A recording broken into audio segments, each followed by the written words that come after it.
কাহিনী আমার জানা আছে, শোনা আছে। তো আমি ওখানে গেলাম, সকালবেলায় গেলাম, প্রায় ঘন্টাখানেক ছিলাম। আমি খুব অবাক হলাম যে মানে ছবিতে তাকে যেভাবে দেখেছি মনে হচ্ছে যে খুবই টিপটপ ফিটফাট, খুব গাম্ভীর্যপূর্ণ একজন মানুষ, খুব সোবার একজন মানুষ।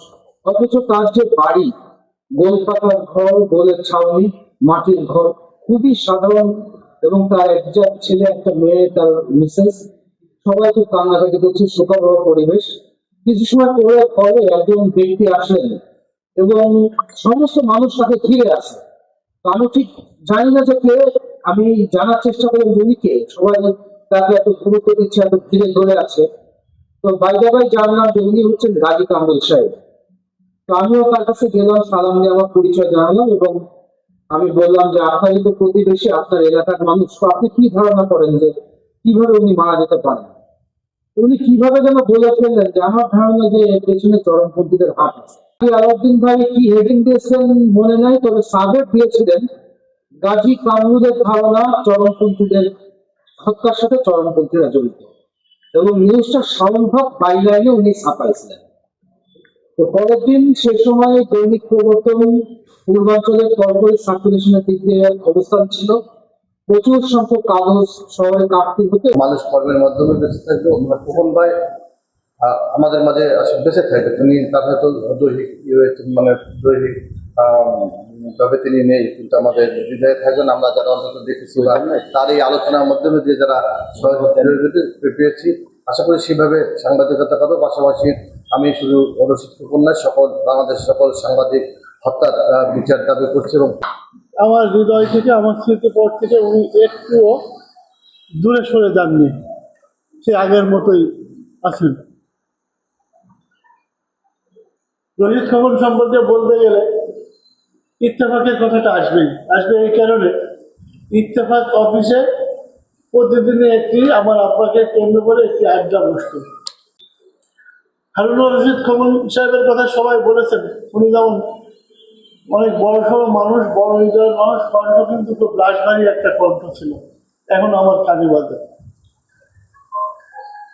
হারুনুর রশিদ খোকন যেদিন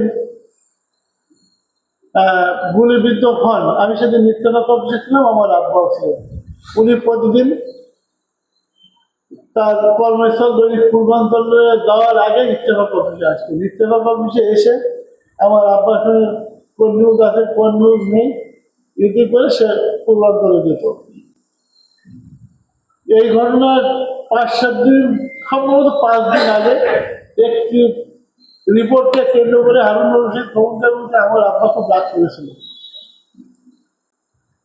করেছিল, উনি খুব মাথা পেতে শুনলেন এবং আমার আব্বাকে বললেন, ভাই আমার ভুল হয়েছে, আমি এরকম কাজ আর কখনো করবো না।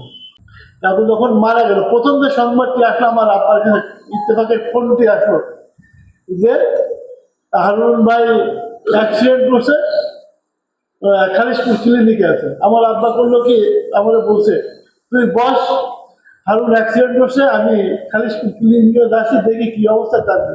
এরপর আরো সাংবাদিকেরা, তখনও কিন্তু 1-1.5 ঘন্টা কেটে গেছে, আমরা কিন্তু কেউ জানি না যে ওনার মৃত্যুটা কেমন। আমরা এই যে আমাদের রাশেদ আঙ্কেল বলছে, আমাদের কামরুল আঙ্কেল বলছে, সবাই জানে যে অ্যাক্সিডেন্ট। এরপরে আমরা 9:30-10টার দিকে মনে, তাই না, আমরা ওই সময় খবর আসলো যে উনি গুলিবিদ্ধ হয়েছে।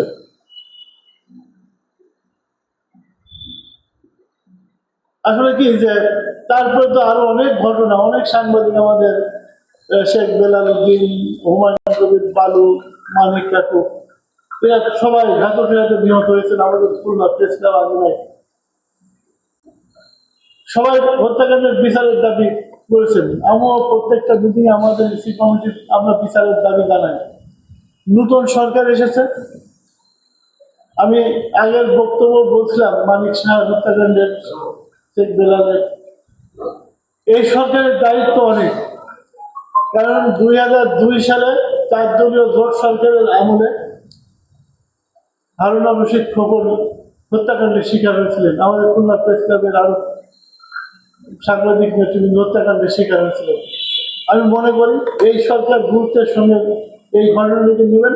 আমার কোনো তদন্ত করবেন এবং এই সরকার এই তাদের আমলে এই বিচার কার্য পুনঃ তদন্তের মাধ্যমে করে দেশবাসীকে জানাবেন যে না আমরা সাংবাদিকতার বিচার করেছি। যদি এই বিচার তারা করতে পারে আমি মনে করবো যে বাংলাদেশে আর কোনো সাংবাদিক হত্যাকাণ্ড ঘটবে না। হারুনুর রশিদ খোকন উনি সবাই আমরা জানি যে ক্রাইম রিপোর্ট করতেন, উনার কিন্তু একবার নখদর্পণে খুলনা মহানগরী খুলনা জেলা নখদর্পণ হয়েছিল, খুলনার রাস্তাঘাট নখদর্পণ হয়েছিল। তার সাহচর্য যারা পেয়েছে তারা বলেছে